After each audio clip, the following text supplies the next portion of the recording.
So let's go on to our second rule, and then we'll say rules 3 and 4 for the very next video.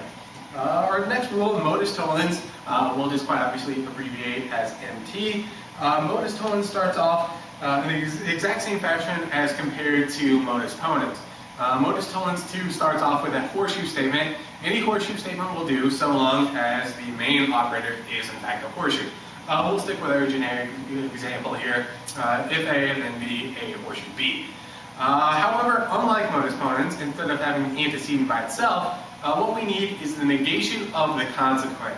The negation of the consequent, in this case, we would need not B, and what we're allowed to get out is not A. So there's the generic visual explanation of modus tollens, but again, as always, the verbal explanation is much more important. What's going on here? Well, just as was the case for modus ponens, in modus tollens, 2 conditions must also be met. First of all, we need a horseshoe statement, where the horseshoe, again, is the main logical operator, just as we have in our visual explanation. We need a horseshoe statement, and unlike modus ponens, we need the negation of the consequent. The negation of the consequent. Negation of the consequent. And don't let this confuse you. The tilde is often the source of confusion.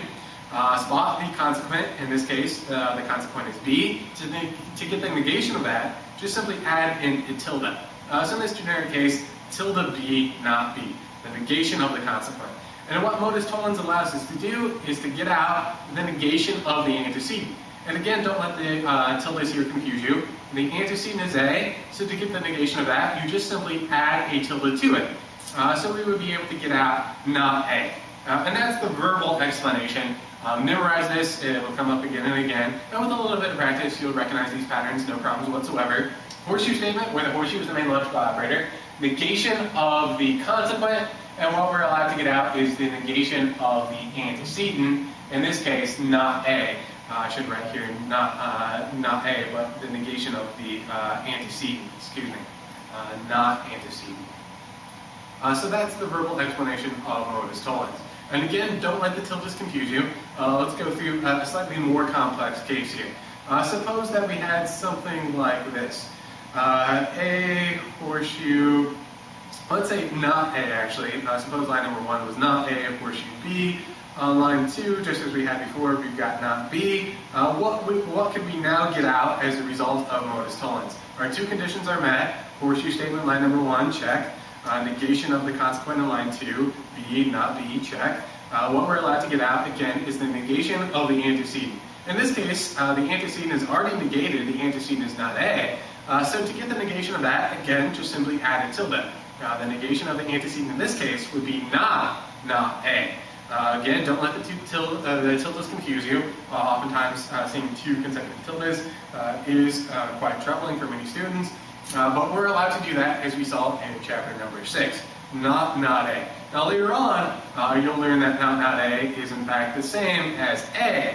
But you'll notice here we don't obviously have a rule that tells us that just yet. We'll get it a little down the road later on in chapter 7. And it ought to make perfect sense. Think of a double negative in English. But for now, again, we don't know that. So put that out of your mind. Same basic pattern here. Horseshoe statement, negation of the consequent. We get out the negation of the antecedent. Antecedent is not A, so the negation of that would be not A. And that is modus tollens. Just as was the case for modus ponens, the ordering of the lines does not matter. These could very well be reversed. And further, just as was the case for modus ponens, the 2 lines need not come one right after the other. They could be separated by any number of lines. Makes no difference whatsoever.